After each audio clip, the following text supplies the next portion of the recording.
Welcome back to the deep dive. Today we are wrestling with a piece of literature that came with, well, probably the most audacious endorsement an author could possibly give their own work. It's a huge claim. A huge claim. We're doing a deep dive into the origins, the core teachings, and the surprisingly controversial history of Herbert W. Armstrong's final book, Mystery of the Ages. And the reason we're digging into it is because of that endorsement.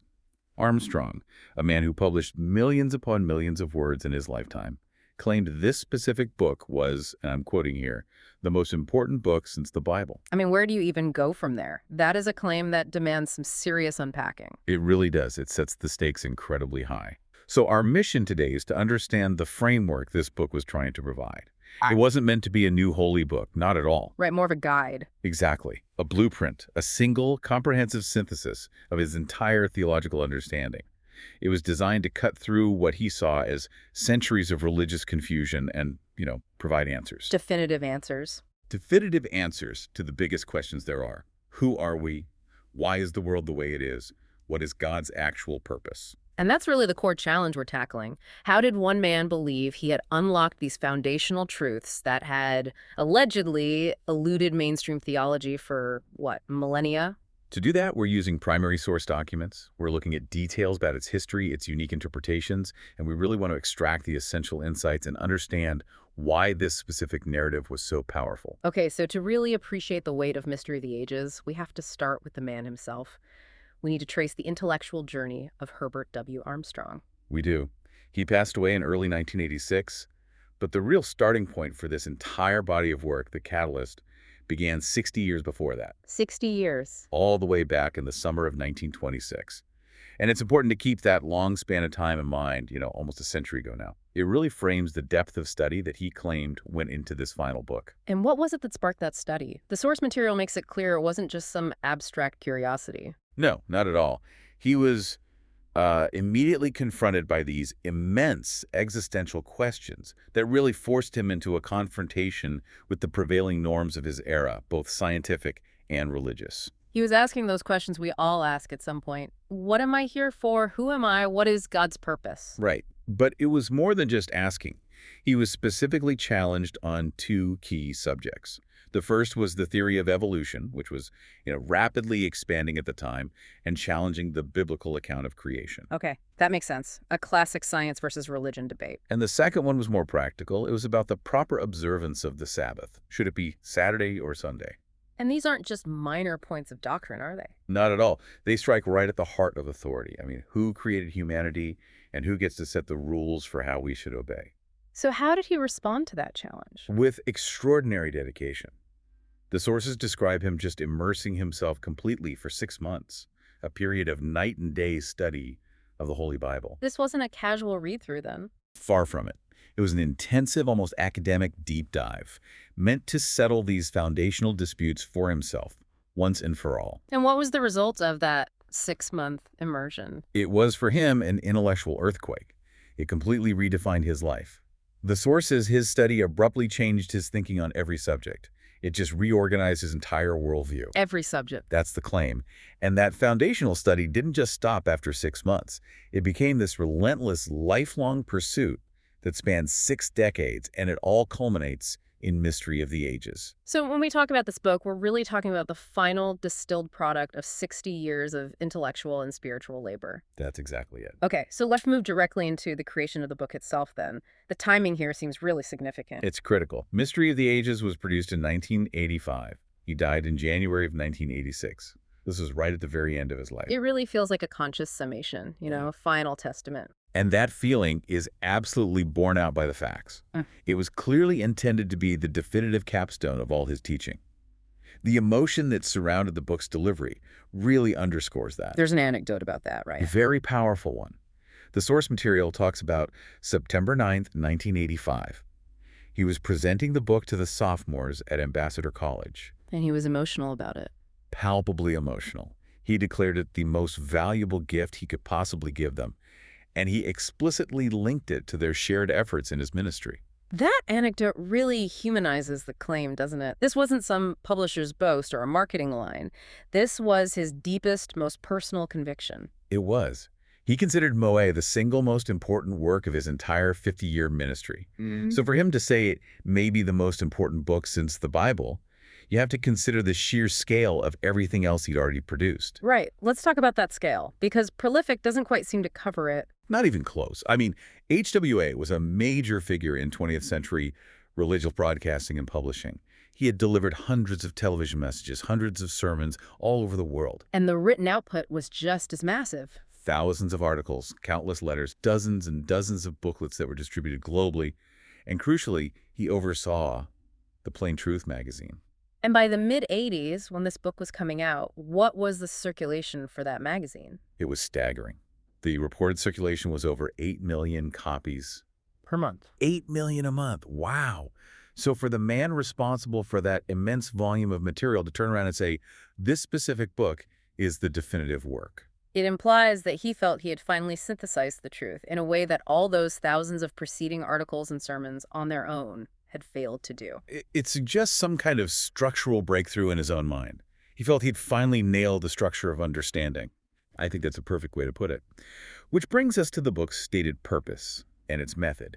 He wasn't trying to write a supplement to the Bible. The goal, he argued, was to make the Bible itself come alive and understandable. How? By showing how all the different pieces fit together. Exactly. And he was very explicit about how you, the reader, should approach it. It was never intended to be a substitute for the Bible. He instructed readers to use Moe along with their Bible. So it's positioned as a textbook, really, or maybe a user manual for the scriptures. A user manual is a great way to think about it. This is critical to the whole concept. Yeah. He saw the main problem with biblical interpretation as one of, well, disorder. Disorder. Yeah. He used this really powerful analogy, borrowing from a structure described by the prophet Isaiah. The Bible, he said, is like a massive book, but it's been cut up into 2,000 or 3,000 seemingly disparate pieces. It's written here a little, there a little. That's a brilliant analogy because it's so clear. The Bible isn't always chronological in its themes, so it can feel fragmented. And that's the problem Moe was designed to solve. Its function was to serve as the master key. It takes all those 2,000 or 3,000 scattered puzzle pieces, the verses, the chapters, the teachings, and puts them together in the right order. So the full picture of God's plan can finally emerge. That's the idea. And he was candid that the book is only a synopsis, or the gist, as he put it. It doesn't claim to cover every single verse. But it covers the main thread. The main thread. He contended that once you grasp this primary central narrative, all the other details in the Bible, the parts that seemed confusing or contradictory before, will just fall into place and become clear. That suggests a pretty heavy reliance on synthesis, linking themes like prophecy and history and theology all under one big banner. Absolutely. And given the depth he claimed the book contained, he was very serious about how it should be read. He encouraged people to read it multiple times. A second and third time, I believe. Yes, to get the full meat of it. It speaks to the layered nature of the material. This wasn't supposed to be a light read. The expectation was that only through that repeated engagement could the reader fully absorb these profound interconnections he was laying out. Right. And he was, by all accounts, incredibly pleased with this final labor. He believed it would make the Bible itself more clear and maybe more enjoyable than any book people had read before. The whole mission was simplification through synthesis. Okay, so if the book's whole purpose is to synthesize and clarify, let's start with the big one, the title, Mystery of the Ages. Where did he even get the authority for a title like that, and what exactly is this mystery he claims to have decoded? The title is rooted directly in the Apostle Paul's writings, specifically Colossians 1.26. And what does that verse say? Paul speaks of the mystery which hath been hid from ages and from generations, but now is made manifest to his saints. So that verse right there sets up the central premise of the book. It's the whole ballgame, that there is an essential truth that has been intentionally obscured throughout all of human history. And the immediate question is, why has it been hidden? The source material's conclusion is, well, it's pretty brutal. It is. It concludes that this truth was been hidden because mankind in general is just blind to it, spiritually blind. And it doesn't leave any doubt as to who is responsible for that blindness. No, it points the finger directly. It connects this idea to 2 Corinthians 4, verses 3 and 4, and identifies the culprit as the god of this world. Who is named specifically as Satan, the devil. Yes. The text asserts that this being has actively blinded the minds of men so they can't grasp God's purpose. Wow. Okay, so that immediately shifts the whole conversation. This isn't just about religious complexity or misinterpretation anymore. This is a cosmic conspiracy. It's a conspiracy theory, in a sense, yeah. Yeah. If this powerful being has successfully blinded the world, it explains why there's so much confusion. That's the foundation for his entire worldview. So how does the book then use this context to explain what's happening in the world today? Well, the ultimate goal of Moe is to open the reader's mind to understand what God is really working on here on Earth. Chapter 1 deals with the foundational question of who and what God is, but the diagnosis of the problem really comes in Chapter 4. Chapter 4, The Mystery of Civilization. This part is described as a mind-expanding vision. It is, because it claims to provide the definitive, singular explanation for the state of the world, why it's so saturated in sin, evil, violence, and crime. It's an overarching spiritual diagnosis for all global suffering. And what is the mechanism for all this chaos? The source says it's very specific and pretty abstract. It is. The explanation rests on one of Satan's other identities, the prince of the power of the air, which is a phrase taken from Ephesians 2:2. The prince of the power of the air. Right.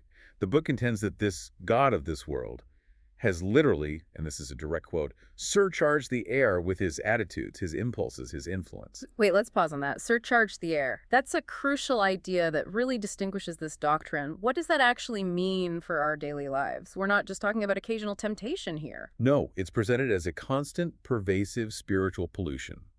Think of it less like a literal weather system and more like a psychic or mental atmosphere that human beings are unconsciously breathing in all the time. So the idea is that Satan has impregnated the very environment of human thought and culture with his negative attitudes. Selfishness, competition, hostility. Exactly. So if a world leader makes a rash, aggressive decision, or someone commits a random act of violence, the book argues the root cause isn't just flawed human nature.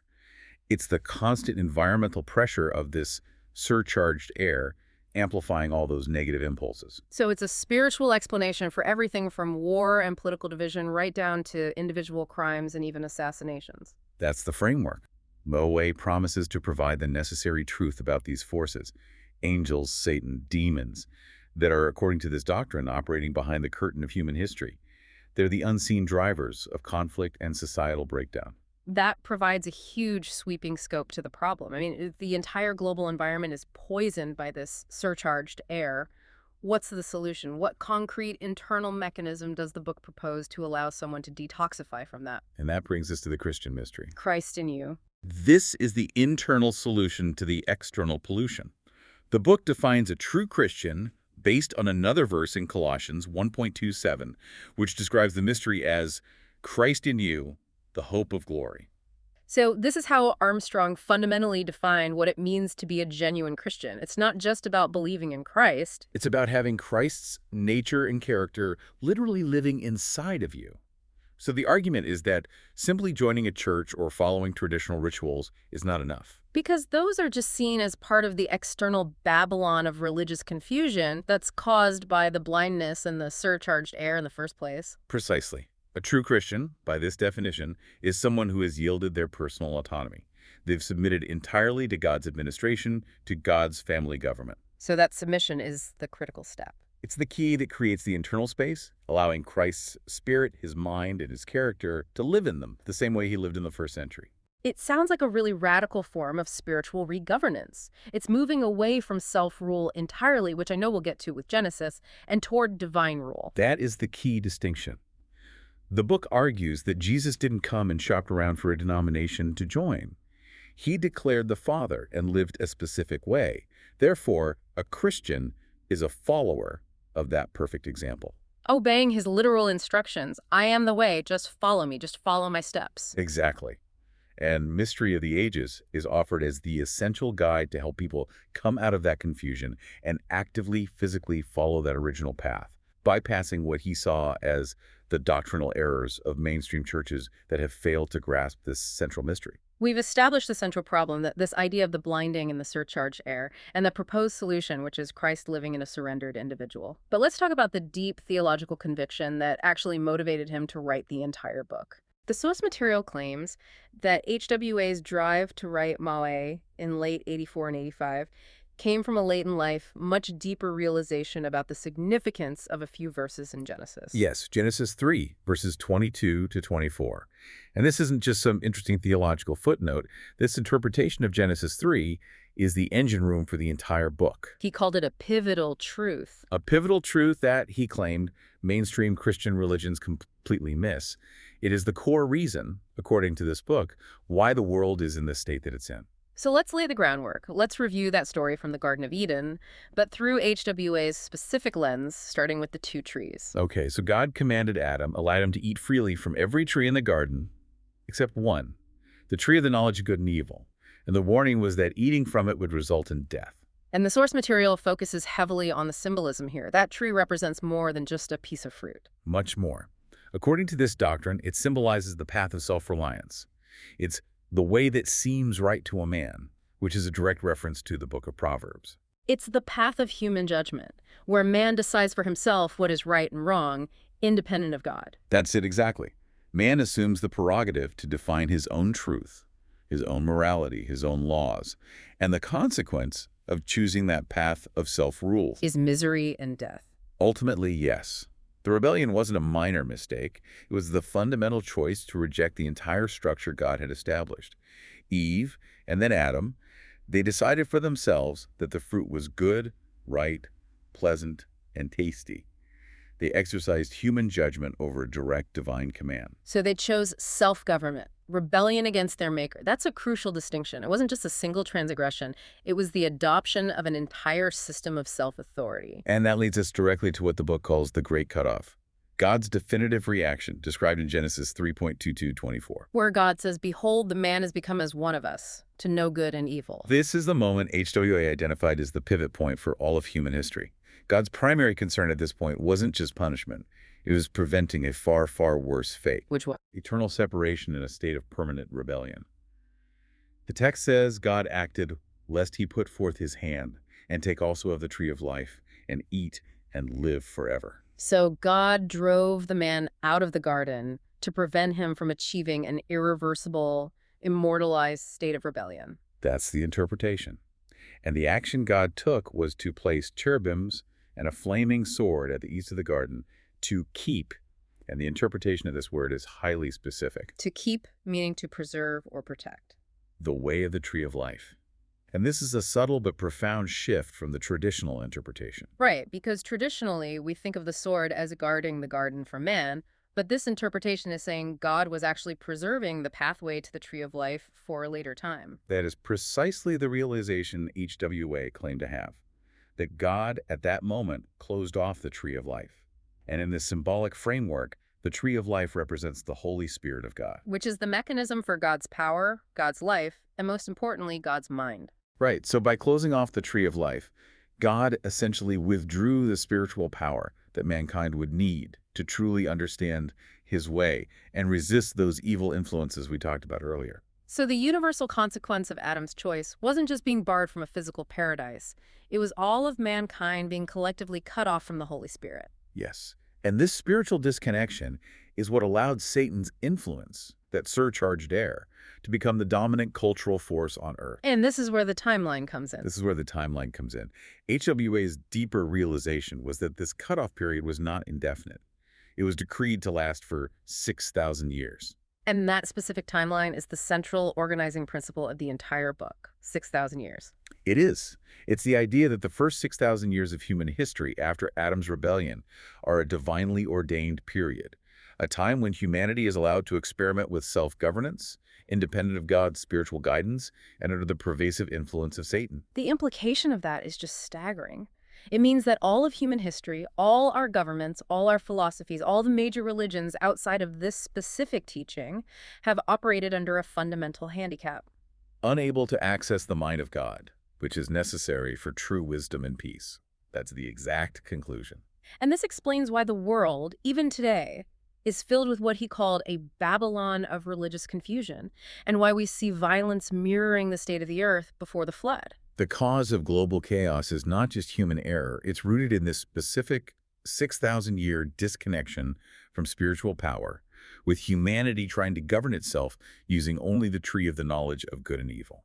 And it was this realization that really galvanized him at the end of his life. It did. He stated that he had not fully and clearly realized the significance of that Genesis 3 passage until the very end, the knowledge that the world was approaching the end of that 6,000-year period. And that time was running out for people to understand this fundamental truth. That's what compelled him, in his final years, to gather all his decades of teaching into this one single definitive work. It made it the most urgent and therefore, in his mind, the most important book since the Bible. Okay, so given that urgency and the claim that this book held the key to understanding all of history, the initial response must have been huge. It was a runaway success. Mystery of the Ages had a very brief 32-month shelf life before it was suppressed. But in that time, its circulation was incredible. How wide was the reach? Well over 1 million copies went out in hardcover and softcover.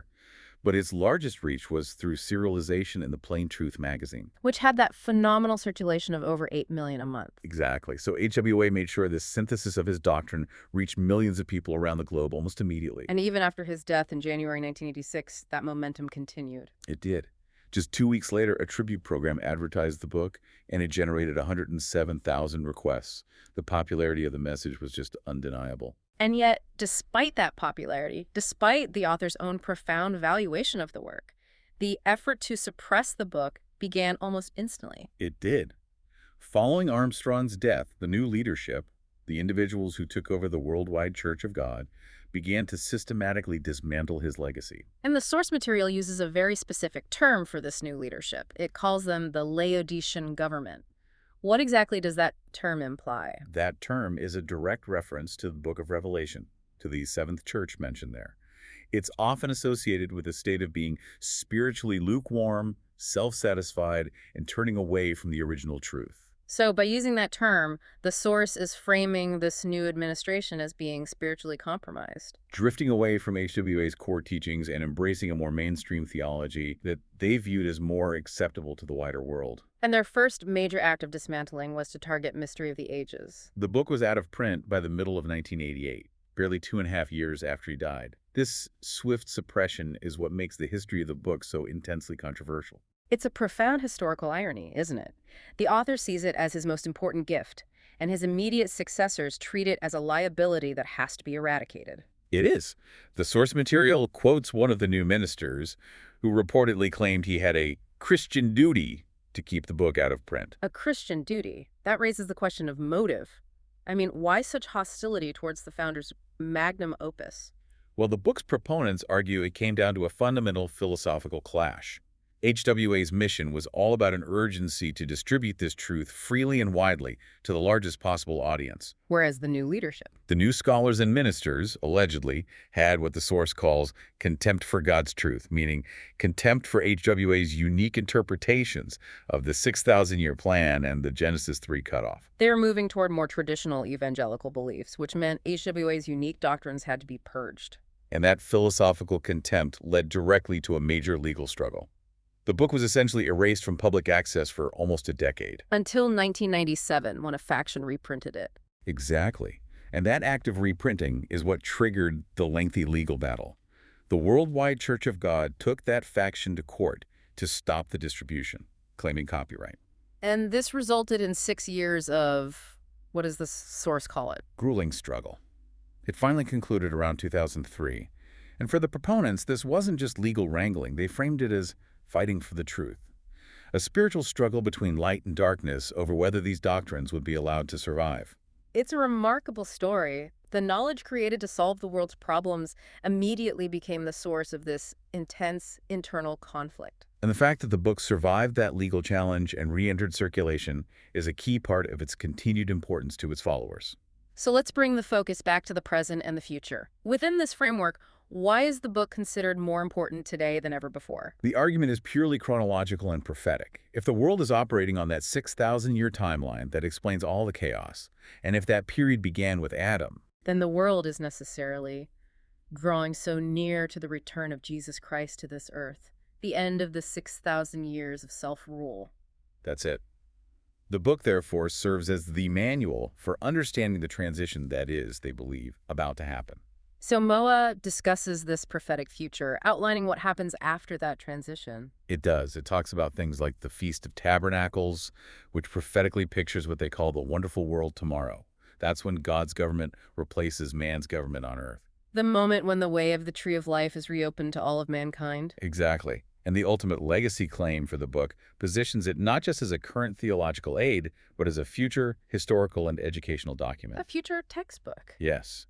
The source claims that in the wonderful world tomorrow, Mystery of the Ages by Herbert Armstrong will be a major textbook in all educational institutions. That is a staggering claim. It suggests that the book's specific synthesis of history and prophecy will be universally recognized as the definitive truth. It argues that this book, which was nearly blotted out of print, is ultimately destined for universal application. So we've taken a really comprehensive journey through the life mission of Herbert Armstrong and the contents of his final work, Mystery of the Ages. We have. We've explored this unique interpretive framework that he built. From the blinding God of this world, polluting the environment with the surcharged air, to the personal internal solution of Christ in you through total submission. And we focused heavily on what he identified as the foundational, pivotal truth of it all. The realization that the chaos and confusion of human history is rooted in a specific, divinely ordained 6,000-year disconnection from the Holy Spirit, which started in Genesis 3. It's an interpretation that provides this unified, comprehensive explanation for global suffering, tying all these theological concepts directly to history and prophecy. It does. And regardless of whether you personally agree with the theological claims, this deep dive has, I think, provided essential insight into the intellectual framework of this doctrine. We've seen how HWA viewed the cause of global conflict and how he provided this sweeping, single-volume answer to life's most difficult questions, all packaged with the highest possible personal endorsement. And that framework leaves us with a really powerful, final, provocative thought. The history of the book itself is framed as this direct spiritual struggle. You have the dedicated effort of an aging man to freely distribute what he sees as a profound summary of truth.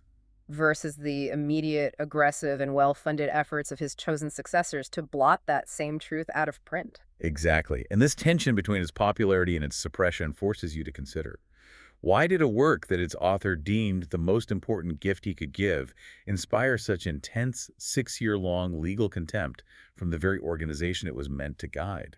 That dynamic, that battle over intellectual and spiritual legacy, is a powerful lens to look through. And you, the listener, are encouraged to consider how this kind of knowledge synthesis works. How grouping these seemingly disparate concepts, the two trees in the garden, Satan's constant influence, modern global confusion, how grouping them all into one singular 6,000-year narrative can provide such a compelling, definitive, and unifying answer to mankind's historical struggle for meaning and order. And that's our deep dive into the book HWA claimed was the most important since the Bible. We'll see you next time.